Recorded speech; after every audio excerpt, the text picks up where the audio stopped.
Assalamualaikum warahmatullahi wabarakatuh. Selamat datang kawan-kawan semua di channel Riam Biru. Terima kasih banyak untuk kawan-kawan yang sudah berkenan hadir di channel ini. Dan pada episode kali ini ada satu cerita datang dari Mas Gufron di Jawa Tengah. Tidak menyebutkan daerahnya itu di daerah mana. Mas Gufron itu menceritakan tentang pengalaman mbahnya, kakeknya. Kakeknya sewaktu masih muda, itu namanya Mbah Maskur. Nah, Mbah Maskur ini dulu sewaktu awal-awal baru menikah sama neneknya gitu ya. Neneknya si Mas Gufron ini pas awal-awal, mereka kan beda kampung ya, ketemu di jalan atau apa ya, nggak tahu gitu ya. Pokoknya mereka itu beda kampung, Mbah Maskur sama istrinya, itu kakek neneknya Mas Gufron. Mereka itu beda kampung, lumayan cukup berjarak. Kalau ditarik sekarang, mungkin jaraknya sekitar 2 km. Lumayan cukup jauh untuk pada masa itu, mungkin sekitar tahun 50 atau 60 tahun, atau 60-an. Nah, setelah menikah, neneknya itu ikut sama, atau istrinya tadi ikut sama Mbah Maskur. Ikut tinggal di rumahnya di situ. Karena apa? Mbah Maskur itu sendirian, anak satu-satunya. Bukan, ada beberapa saudara, cuman yang tinggal di situ tuh ya cuma tinggal Mbah Maskur doang sendirian gitu ya. Nemenin ibunya cuman berdua. Sementara di rumah neneknya Mas Gufron itu ramean, keluarga besar ya, daripada umpel-umpelan mending neneknya atau Mbah Sri aja begitu ya. Mbah Sri itu mending ikut ke rumahnya Mbak Maskur. Ya nggak ada masalah sama sekali.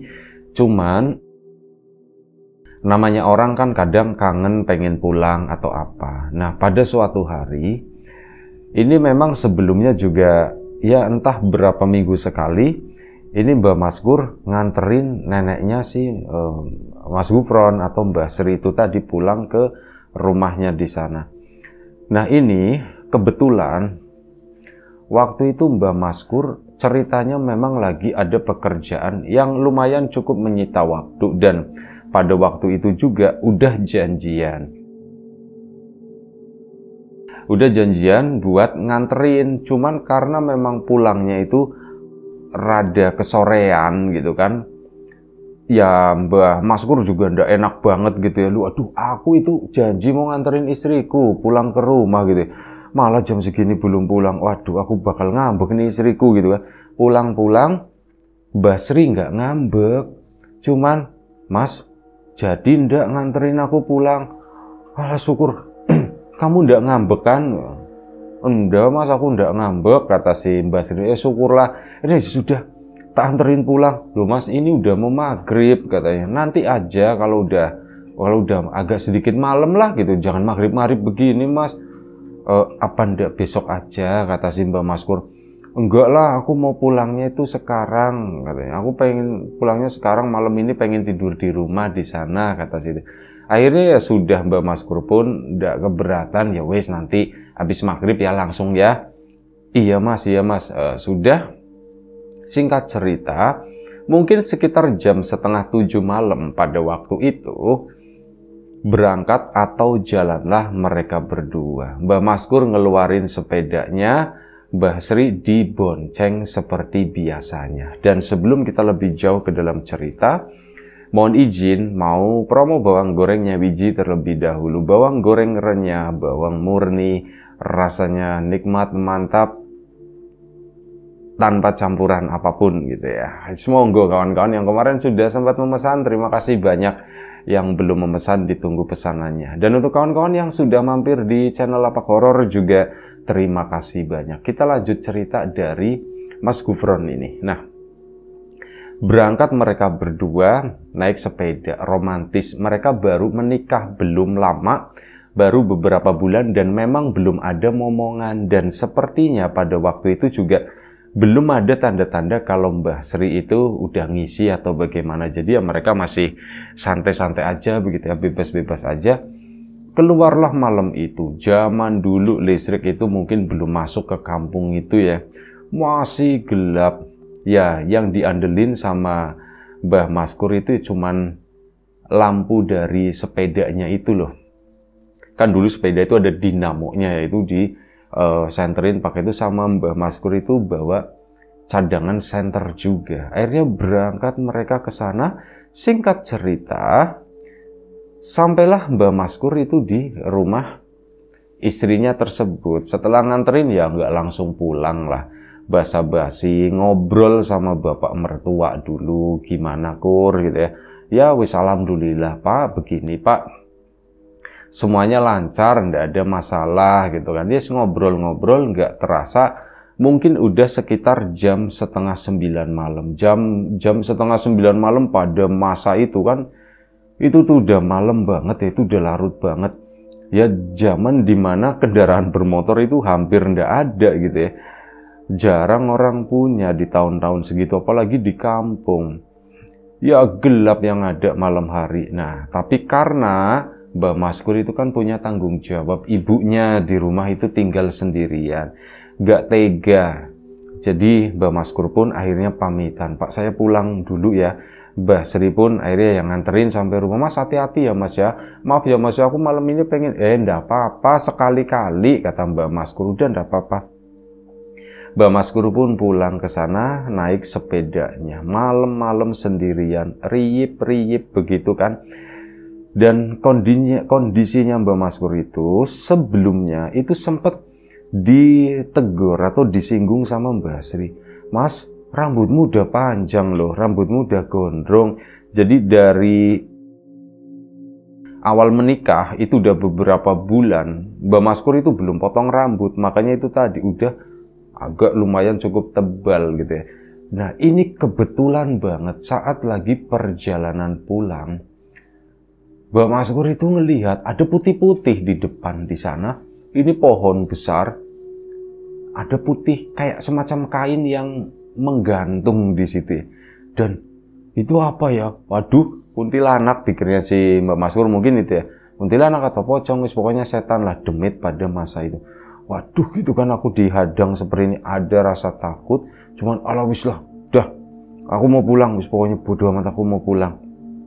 Makin deket, loh, ternyata bukan kata Mbah Maskur, itu adalah kain putih yang biasa dipakai saat orang itu cukuran, yang buat ngikat begini ya, celemeknya lah, apa sih namanya itu ya, pokoknya kain itu supaya rambut itu nggak masuk, nggak kena ke pakaian. Nah itu ternyata ada tukang cukur di sana. Jadi tukang cukur dulu itu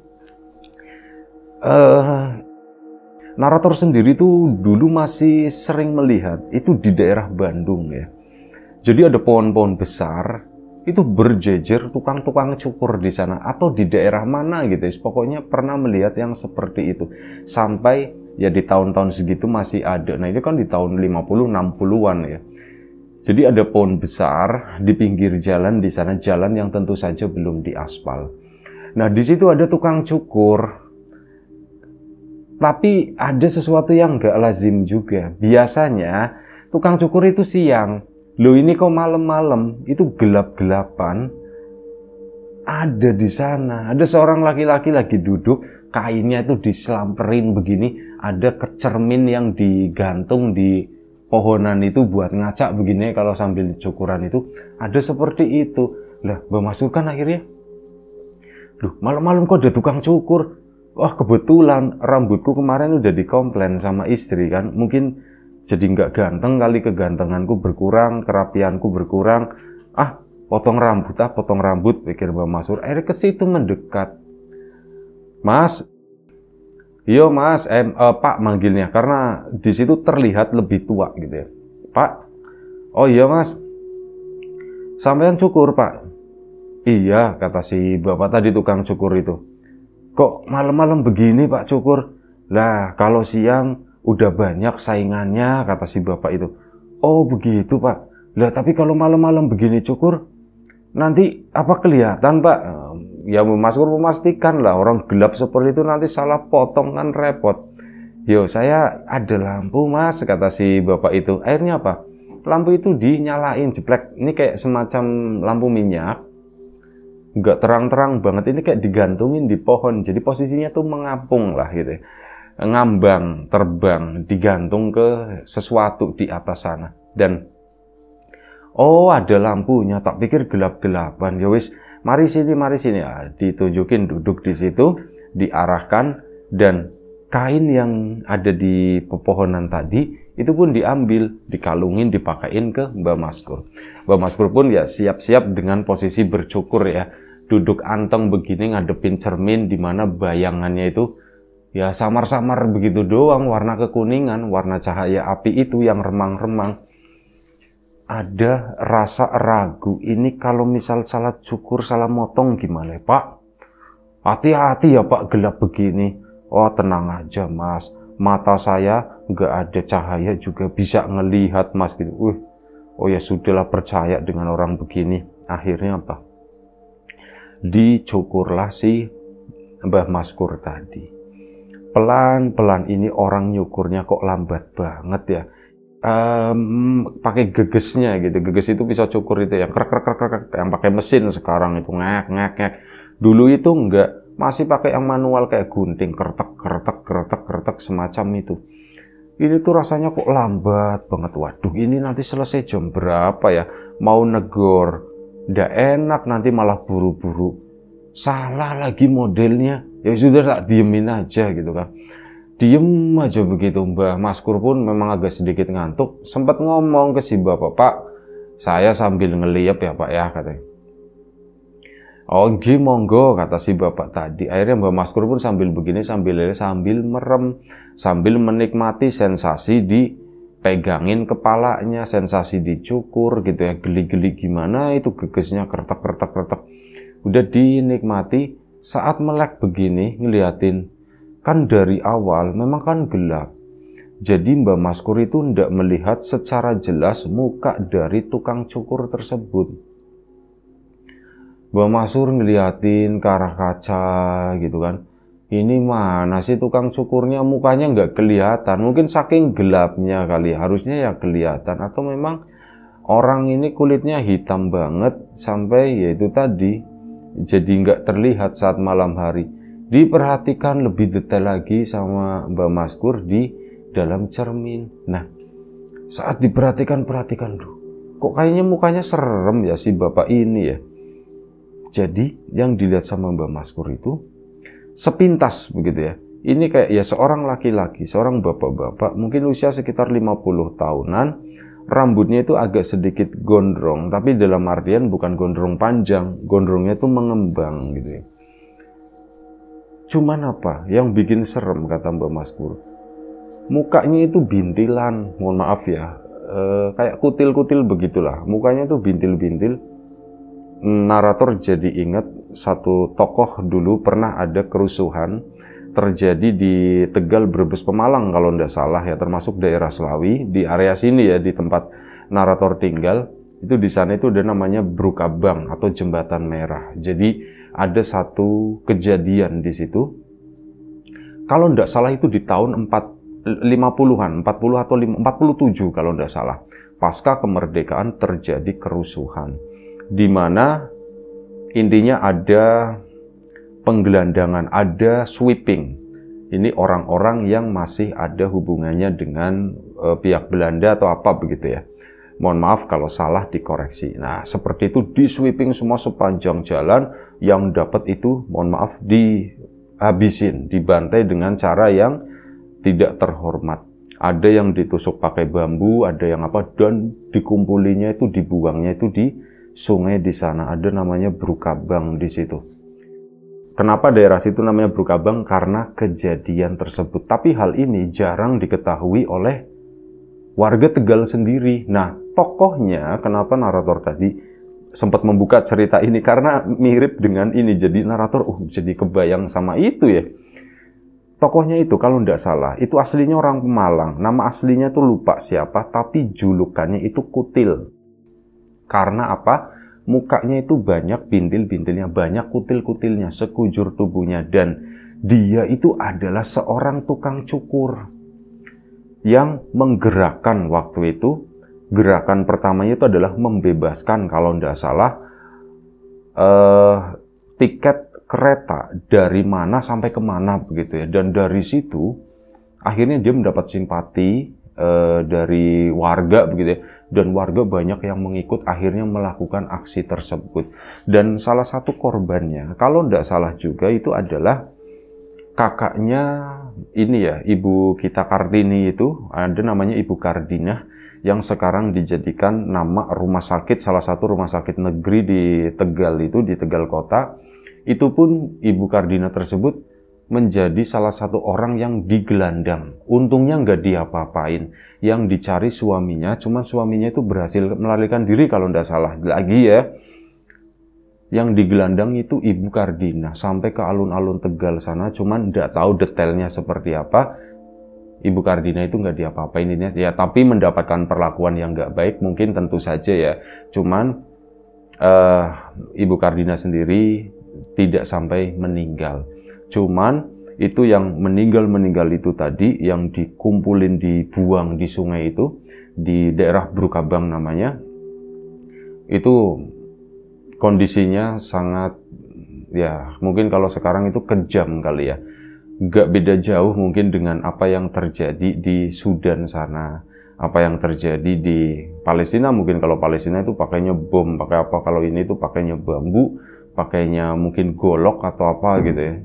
Berdarah-darah banget lah waktu itu, makanya disebutnya itu Brukabang. Jadi di hari itu, di masa itu, sungai itu warnanya itu merah. Yaitu pelakunya itu adalah Kutil, nama aslinya itu Santani. Siapa ya? Bukan, lupa nama aslinya itu siapa. Itu aslinya orang Pemalang dan profesinya itu adalah seorang tukang cukur. Itu tadi. Kita balik ke cerita Mbah Maskur itu. Nah, Mbah Maskur melihat itu, kok mukanya kayak kutilan semua kayak gitu, kok serem banget, kata Mbah Maskur. Sampai akhirnya diperhatikan makin jelas. Ini si bapak tadi tukang cukurnya nyukur itu sambil nyengir, sambil ketawa-ketawa, intinya begitu kan. Cuman gak ada suaranya, cuman giginya tuh kayak sambil tertawa seperti itu, ya ketawa sendiri. Ini kok orang aneh, serem ya gitu. Aku ndak mau dikerik Kalau dikerik itu kan pakai pisau yang lipat gitu, cetrek. Itu kan tajam banget ya, ngeridingnya mungkin pikirannya seperti itu. Aku nggak mau dikerik kalau kayak gini, udah dikeretak aja kalau udah rapi. Udah, Mbak Maskur pun kayak gitu, ngeliatin nanti buang muka lagi, sumpah itu serem banget. Mbak Maskur udah mulai ketakutan waktu itu. Si bapak itu ngomong, emang sampean udah tahu ya mas ya? Ngomong begitu, nanya, tahu apa pak gitu ya? Ya tahu aja, kata si bapak. Saya nggak tahu pak, katanya begitu. Jangan bohong, ini sambil terus ini dan sambil nyengir ngomongnya, di kaca itu kelihatan. Jangan bohong. Tahu apa ya pak ya? Saya nggak tahu apa-apa, kata si bapak. Udah ketakutan. Kalau nggak tahu, kok kenapa gemeteran badannya, kata si itu. Nggak apa-apa pak. Si bapak tadi yang nyukur pun ketawa gitu, ketawa terbahak-bahak, kenceng banget gitu ya. Mbah Maskur disitulah kesempatan buat bangun dari tempat duduknya. Ininya dilepasin gitu kan kainnya.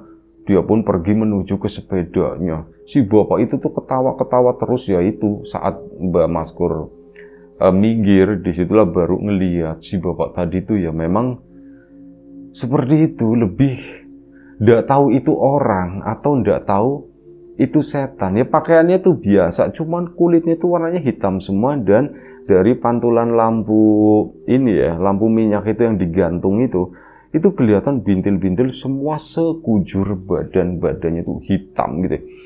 Mbah Maskur pun lari, si bapak itu ketawanya tambah terbahak-bahak. Dia bukannya nagih bayaran atau apa, malah lebih ke ketawa. Ya Mbah Maskurnya tambah takut. Itu cukur belum selesai, berarti itu kayak baru setengah doang gitu kan. Langsung dibawa kabur sana, pulang ke rumah. Saat pulang ke rumah udah ngos-ngosan, tapi belum sampai rumah. Masih tinggal beberapa, ini ada para tetangga di situ tuh, ceritanya bapak-bapak lagi pada nongkrong di sana. Mbah Maskur pun langsung lempar sepedanya, gubrak, dia lari langsung gabung ke si bapak-bapak itu. Weh, Kur, kenapa? Gitu kan ditanyakan, kamu kenapa Kur? Anu Mas, aku habis ngelihat setan, kata si Mbak Maskur. Setan di mana? Itu di jalan situ gitu. Setan apa Kur? Setan tukang cukur, kata si Mbak Maskur. Setan tukang cukur kayak gimana?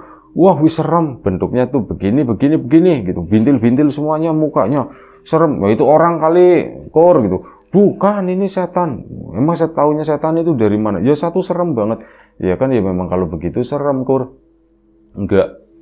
Kalau orang dia itu enggak ketawa, kata si Mbak Maskur. Loh emang ketawa, Kur? Wah, aku diketawain sama dia. Bahkan aku belum bayar, katanya. Kur, oh berarti cukuran kamu belum selesai ya, Kur? Baru nyadar. Astagfirullahaladzim, cukuranku belum selesai, kata si Mbak Maskur itu ya. Ya itu jadi diketawain di sana, jadi kayak baru setengah begitu doang ya. Lah ya Kur, belum selesai Kur, belum selesai. Terus gimana ya Mas? Ya sudah enggak apa-apa, besok lanjutin cari tukang cukur yang bener, katanya. Iya tapi aku numpang istirahat dulu di sini Mas. Ya udah istirahat aja dulu di sini, kata si bapak-bapak tadi. Mbak Maskur pun istirahat 5 menit lah, 5 menit habis itu aku pulang. Akhirnya pulanglah si Mbak Maskur tadi. Kesannya aku pikiran ibunya sendirian ya. Pulang, ibunya itu udah berada di kamar gitu kan, Mak, gitu kan. Iya, kamu baru pulang, Kur. Iya, Mak, aku baru pulang, Mak. Ya udah istirahat sana, kata si emaknya. Iya, Mak, aku istirahat. Akhirnya sudah, tidurlah dia. Keesokan paginya, Mbak Maskur itu lupa dengan kejadian semalam, dengan cukur-cukuran itu. Karena apa? Emaknya itu bangunin, Kur, sana Kur, beliin ayam, kata si emak. Beliin ayam, Mak. Iya, Mak. Mak mau masak ayam hari ini, katanya. Mak kepengin, tolong beliin ya, Kur ya. Ya udah, Mak, ya udah. Mbak Maskur itu memang ini banget sama emaknya gitu, care banget. Jadi emaknya bilang begitu langsung berangkat ke pasar. Sampai pasar ya diketawain Mbak Maskur. Awalnya enggak gitu kan. Kenapa sih orang pada mesem-mesem gitu ya? Ternyata apa? Cukurannya itu tadi yang baru setengah. Aduh, astagfirullahaladzim gitu. Akhirnya beli ayam, minta sesuatu. Dulu itu ada keranjang dari bambu, minjem sama pedagang itu dipakai begini, dipakai buat topi. Sampai akhirnya dibawa pulang ke sana. Nah, saat bawa pulang, Mbak Maskur pun kembali nyari tukang cukur. Nyari tukang cukur, tapi ternyata di bagian belakang sini itu udah terlalu tipis. Ya satu-satunya cara buat nyelamatin itu potongan model kayak tentara. Kalau enggak ya dibotak aja sekalian. Akhirnya apa? Ya wis lah, daripada dibotak mending aku model kayak tentara aja. Meskipun aku udah suka model itu gitu ya. Kayak bocah cilik, anak-anak kecil dulu kan ya, yang rambutnya modelnya cuma di depan begini doang. Pinggir-pinggirnya itu tipis banget ya, bahkan kayak udah digundulin gitu di pinggirnya. Dipotong model seperti itu. Benci banget Mbak Maskur sama potongan yang nempel pada dirinya gitu ya. Mungkin kalau ngeliat orang lain, bapak tentara atau apa itu kan terlihat gagah. Cuman ini tuh nggak pantas buat aku. Akhirnya sudah, jatahnya jemput istrinya. Mbak Sri, waduh udah nungguin ya gitu ya. Ini udah sore kan, jatahnya itu sore biasanya. Nah, kesanalah jalan ke situ. Gak pede banget, bener aja. Ketemu sama Mbak Sri itu diketawain. Yo Mas, kamu kok potongannya seperti itu? Alah, wis aku kecewa. Akhirnya apa? Sepanjang perjalanan itu diceritain. Aku itu, waktu malam itu nganterin kamu, aku tuh habis ketemu setan. Di mana Mas? Nanti di depan sana gitu. Nah, sesampainya di spot yang semalam itu, Mbak Maskur melihat asem rambutku itu. Rambutnya itu ada yang dipotong tadi malam ya. Itu rambutku Sri, itu rambutku itu. Yo, di sini Mas katanya. Iya di sini malam-malam ada tukang potong. Wah di sini sampean gitu kan. Ngapain juga malam-malam potong di sini? Potong ya siang lah Mas, ndak malam-malam begitu, ndak boleh gitu. Iya sih, tapi ya sudah gimana, mau gimana lagi. Akhirnya sudah sampailah di rumah. Dan semenjak hari itu, Mbak Maskur itu katanya kehidupan sehari-harinya itu rasanya tuh berat. Berat menahan beban model rambut yang seperti ini. Mau keluar aku tuh males, nggak pede. Padahal ya orang-orang biasa aja, cuman nggak tahu Mbah Maskur itu nggak pede dengan potongannya sendiri itu. Itu sampai kurang lebih sekitar 1 bulan Mbah Maskur itu nggak keluar rumah. Nah setelah itu ada hikmahnya, kata Mbah Maskur, aku itu jarang keluar rumah, aku males keluar rumah. Akhirnya apa? Beberapa minggu, beberapa bulan kemudian ada kabar kalau Sri itu hamil. Ya intinya itu aja, satu cerita dari Mas Gufron atas pengalaman Mbah Maskur gitu yang seru gitu kan. Ya terima kasih banyak Mas Gufron atas ceritanya. Dan mohon maaf tadi di tengah-tengah itu ada intervensi, ada tambahan cerita dan sebagainya gitu ya. Semoga bisa menjadi wawasan buat kita semua. Kalau ada salah-salah mohon dimaklumi gitu ya. Itu aja, terima kasih kawan-kawan semua atas support dan dukungannya apapun itu. Kawan-kawan subscriber, kawan-kawan membership, kawan-kawan yang udah kasih support dalam bentuk super thanks ke Riam Biru. Terima kasih banyak. Kawan-kawan yang udah ngasih like, udah nge-share ke yang lainnya, kawan-kawan yang udah ninggalin komentar juga. Terima kasih banyak. Kawan-kawan yang sudah memesan bawang gorengnya Wiji, tentu saja terima kasih. Kawan-kawan yang belum memesan, ditunggu pesanannya. Yang sudah mampir di channel Lapak Horor juga terima kasih banyak ya atas dukungannya, apapun itu. Baik, doa terbaik dari kami untuk kawan-kawan semua. Semoga selalu diberi kemudahan dalam hal apapun, termasuk kemudahan dalam hal rezeki. Yang sakit segera diberi kesembuhan, yang sehat tetap dijaga kesehatannya. Baik, sampai jumpa di episode selanjutnya Riam Biru. Sekali lagi jaga kesehatan kawan-kawan. Mohon maaf kalau misal tadi ada salah kata yang gak berkenan di mata, hati, telinga kawan-kawan semuanya, mohon dimaafkan. Itu aja, sampai jumpa lagi. Terima kasih banyak. Assalamualaikum warahmatullahi wabarakatuh.